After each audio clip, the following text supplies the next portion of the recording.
Welcome back, you lovely viewers. Today we are just south of Rothbury in Northumberland, back with my colleague Jack and his now wife, Alison, who between them are farming about 300 ewes and have a small herd of stabiliser cattle.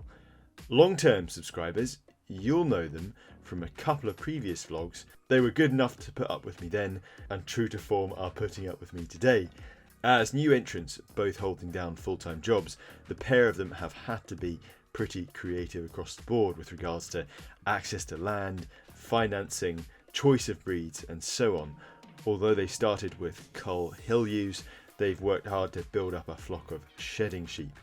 Common to most new entrants, they have to balance cash flow, i.e. selling lambs, with keeping some females on as replacements so they can build up the flock size.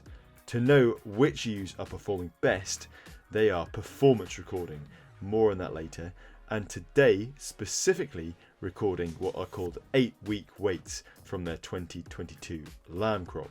Just before we get going, these shedders have a reputation for being somewhat flighty, hence Jack being creative with some spare gates to try and reinforce that holding pen. That's the price you pay for lamb vigour.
So, as usual, you can see that today Alison is providing the muscle and coordination from the back. These lambs have had some dung samples taken pretty recently, and they are relatively high, so some of them are going to be treated with a wormer, but only those that aren't making a sufficient weight, or perhaps are dirty at the rear end. The key thing is, it's not 100% of them. At the same time, they get their weight checked and recorded. Here it's mostly pen and paper, although they are using a stick reader to read the ear tag number to speed everything up. It's much quicker than trying to catch those lugs and read off those tiny numbers. As you can see, this goes onto a master record sheet, which has on it the rest of the important data about these lambs so far, including their date of birth, their birth weight, was it a single twin or a triplet, and who's the daddy. As you can see, most of these lambs are sired by a ram called either Gandalf or Eddie. All of this data, including the 8-week weight, goes back to an organisation called Signet. They feed it back into the breeding values of both the lambs themselves and the ewes. The data are also useful simply to Jack and Alison firsthand. For example, they found that one ram tends to give much smaller lambs at birth. So next year they're going to use them for the ewe lambs, i.e. the youngest sheep that are being mated, and therefore the smallest when they give birth. So having nice small lambs themselves will help them slip out and make things as easy as possible for them. On the other hand, the other ram's lambs are bigger and grow faster. Likewise, one gives lambs that are woollier at birth, which should be pretty useful in helping lambs survive for the outdoor lambing system that Jack and Alison run. As many others have said before, you can't manage what you can't measure. If any of you follow Will from Cowley Hill Farm, who by the way is a lovely guy and you should if you don't already, he has done a very similar video weighing his own Clin lambs, again a young guy trying to build his flock. As for the ewes, they're just running straight through, no shearing needed because they're shedders, or any fly products being applied.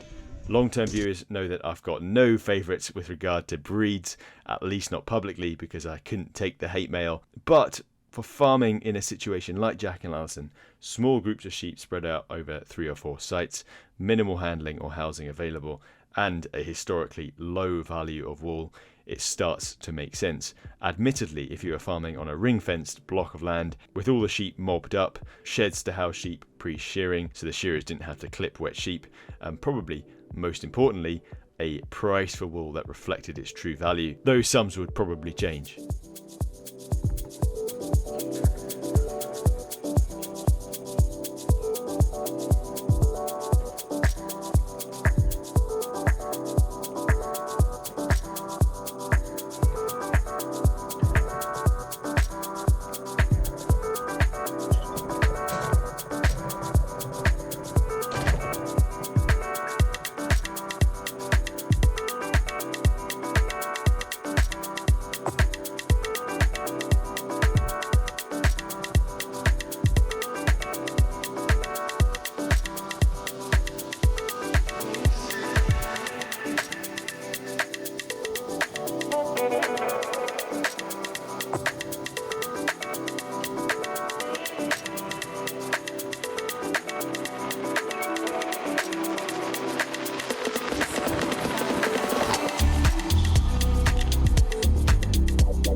These lambs aren't necessarily the chunkiest monsters you've ever seen, but consider this: they were lambed outside in April in Northumberland, the ewes got no supplementary feeding bar the odd mineral lick bucket, and sit around 1% needing assistance of some kind.